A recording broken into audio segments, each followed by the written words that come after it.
शांति में जीवन जी सकते हो और नशा मुक्त हो सकते हो। डॉक्टर अनुराग जी।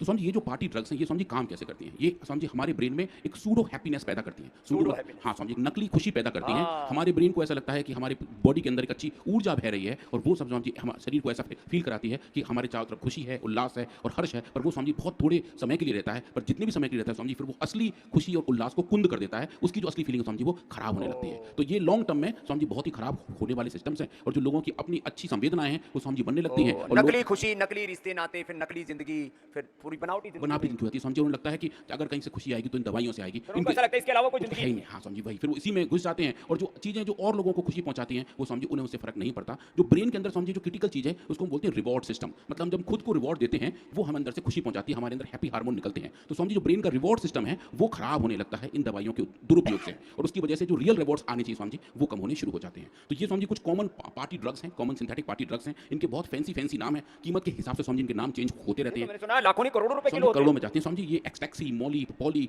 एनएमडीए और समझिए राइपोल, एलएसडी, एसिड्स, जीएचबी, कीटामिन्स, ये सब समझिए पार्टी ड्रग्स हैं। ये अपने अपने अलग अलग कोड नाम से बिकती हैं। इनके समझिए अलग अलग शेप हैं, अलग रंग की गोलियां हैं, अलग अलग तरीके के इंजेक्शंस हैं। समझिए इसमें काफ़ी इंजेक्टेबल ड्रग्स हैं और काफ़ी लोग इनका भी दुरुपयोग काफ़ी बहुत करते हैं। तो समझिए आज हम इन पांचों के बारे में थोड़ा थोड़ा देखेंगे कि कैसे ये हमारे ब्रेन को हाईजैक कर लेती हैं, ब्रेन के हैप्पीनेस सिस्टम को हाईजैक कर लेती हैं। और जब ब्रेन का हैप्पीनेस सिस्टम हाईजैक हो जाता है तो जो रिवॉर्ड का अपना प्रोसेस समझिए वो कैसे खराब हो जाता है और कैसे समझिए योग को इस्तेमाल करके सही योग करके सही मात्रा में योग करके समझिए डी एडिक्शन किया जा सकता है। इन दवाइयों का जो दुष्प्रभाव है उनसे बचा जा सकता है और समझिए जो ब्रेन की बार बार इनकी लत लग जाती है उससे समझिए बाहर आ सकते हैं। ये समझिए कुछ डेटा है कि पूरी दुनिया में सबसे ज़्यादा ड्रग्स कौन कौन सी इस्तेमाल की जाती हैं। समझिए भांग, कैनबिस के बारे में मैंने पहले जो बताया था वो तो सबसे ज़्यादा है। फिर उसके बाद समझिए कोकेन है, एमडीएमए है, एलएसडीज हैं, magic mushroom, prescription opioid, ketamine, poppers, cracks, समझिए अलग अलग तरह की ये सब दवाइयाँ हैं जो पूरी दुनिया में समझिए ज़्यादा इस्तेमाल की जाती हैं। और ये जो दवा है समझिए जिसको एक्सटैक्सी कहते हैं सबसे ज़्यादा यही बिकती है और सबसे महंगी भी यही आती है। समझिए ये ही वो दवा है जिसको पार्टी में ज़्यादा यूज़ किया था। समझिए इसको रेव ड्रग भी कहते हैं। Rave party. रेव पार्टी समझिए, रेव पार्टी में यही होता क्या इस्तेमाल। है? रेव पार्टी समझिए नहीं, ये जो ड्रग है ये। एक समझिए छोटी सी गोली होती है और लोग उसे अपनी जीभ के नीचे रखते हैं और वो जाके मुंह में घुल जाती है और शरीर के अंदर जाके ब्रेन को हाईजैक करना शुरू कर देती है। एक गोली। एक गोली समझिए उससे कितने रुपए की होती है? समझिए ये तो आप लगभग आई थिंक ये खरीदने वाले की क्षमता पर डिपेंड करता है। तो अगर बहुत बहुत अमीरों की पार्टी है तो कई लाख की चल रही होती है, थोड़े कम लोगों की होती है तो समझिए कुछ हजारों या लाखों में ये सब धंधा होता है। हाँ समझिए तो ये इसकी पार्टी की कॉस्ट के हिसाब से इसकी भी कॉस्ट तय होती है समझिए। और ये जो रेव ड्रग्स हैं, एमडीएमए हैं, ये समझिए लॉन्ग टर्म की इनकी जो हमारे अब्यूज़ हैं वो समझिए सबसे बड़ा जो इम्पैक्ट है वो ब्रेन पे ऑफ कोर्स आता है। जो हमारा कॉग्निटिव फंक्शन है मतलब जो हम चीज़ों को आसपास पहचानते हैं रहते हैं वो अच्छा, आदमी को भगवान ने सबसे बढ़िया चीज दिमाग दी और ये जाते दिमाग को ऑक्यूपाई कर लेते, दिमाग खराब कर देते। बताओ, समझिए दिमाग को हाईजैक कर लेते हैं, पूरा दिमाग हाईजैक कर लेते हैं। जैसे प्लेन हाईजैक कर लेते हैं फिर ऐसे दिमाग को दिमाग हाईजैक कर लेते हैं। सोचने समझने की सब क्षमता दिमाग का अपहरण हो जाता है। समझिए विचारों का भी अपहरण हो जाता है, संवेदनाओं का, विचारों का, कॉग्निटिव फंक्शन का, समझिए सेंसिटिविटी का भी अपहरण हो जाता है उनको। फिर आदमी उस पागलपन में पहुंच करके फिर दुराचार, अनाचार, व्यभिचार कुछ भी कर सकता है। समझिए वही एक्चुअली उसका फाइनल एम होता है। ये जो पार्टी हो रही होती है कि लोग बस बिल्कुल एक तरीके से जैसे पागल बेहोश पड़े रहते हैं और वो इन दवाइयों की वजह से होता है। पर समझिए इनका ब्रेन फंक्शन इससे खराब हो रहा है, कार्डियोवैस्कुलर टॉक्सिटी हो जाती है, हार्ट अटैक हो जाते हैं। समझिए कई ऐसे केसेस रिपोर्टेड हैं कि पार्टी के दौरान ही लोगों को अटैक आ गए, वहीं मर गए या फिर लेके भागे हॉस्पिटल तक गए, याददाश्त समझिए खराब हो जाती है और ब्लड प्रेशर बढ़ जाता है, रिस्क बढ़ जाता है केमिकल डिपेंडेंसी का। और समझिए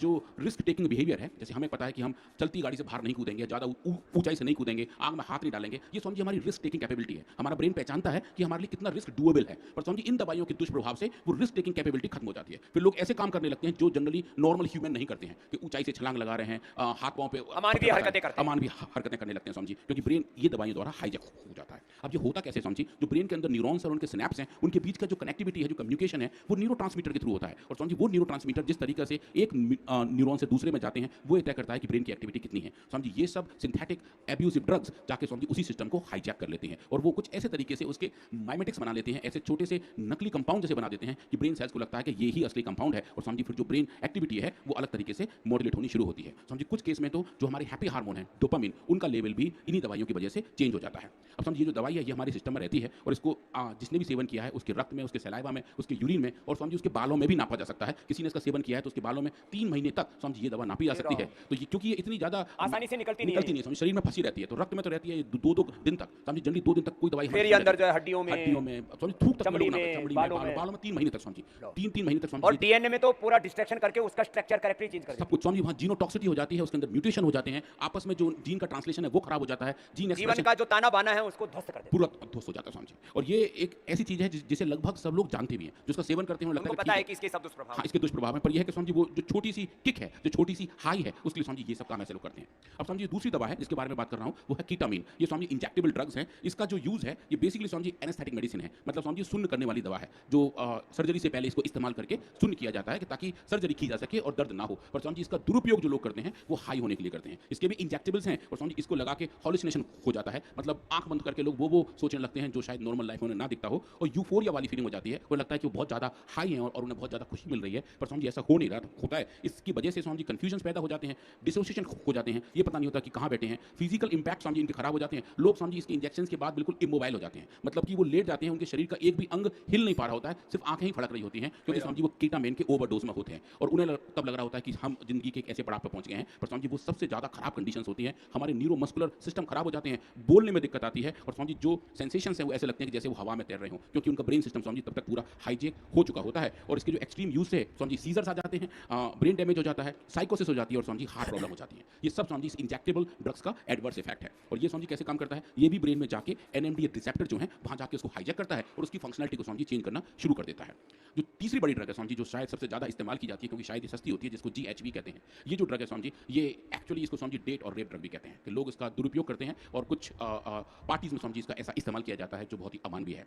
इसका ये स्वामी जी 1990 में FDA ने इसको बैन कर दिया था, क्योंकि इसका स्वामी जी पहले कुछ यूज़ था कि नेक्रोलैप्सी में इसका यूज़ करेंगे, पर स्वामी जी इसका जो दुरुपयोग था वो दुरुपयोग बहुत ज़्यादा होने लगा। इसको सुपर फन क्लब ड्रग भी कहते हैं। राम राम राम। ये सब दरअसल क्या है ना, ये जो ड्रग माफिया है, इनका पॉलिटिकल माफियाओं के साथ, कॉर्पोरेट माफियाओं के साथ पूरा एक बहुत बड़ा तंत्र है। और ये जो नशा मुक्ति केंद्र है ना, वहाँ पर फिर वो जो ड्रग छुड़ाने के लिए दवाएं देते हैं वो भी बड़ी हार्मफुल हैं। इसलिए ये किसी को भी नशा की लत लग गई हो, थोड़े दिन योगाग्राम निराम में पतंजलि वेलनेस भेज दो। यहीं पूरा एक तरफ पंचकर्मा, षटकर्मा, शंख प्रक्षालन, कोलन थेरेपी, सब अलग अलग प्रकार की थेरेपी करा के, योग थेरेपी, यज्ञ थेरेपी, मेडिटेशन, और फिर एक इन्वायरमेंट मिलता है, तो समग्रता से उस व्यक्ति को उभारना पड़ता है। नहीं तो आदमी बहुत बुरी तरह से टूट जाता है, एक तरह से वो बेबस हो जाता है।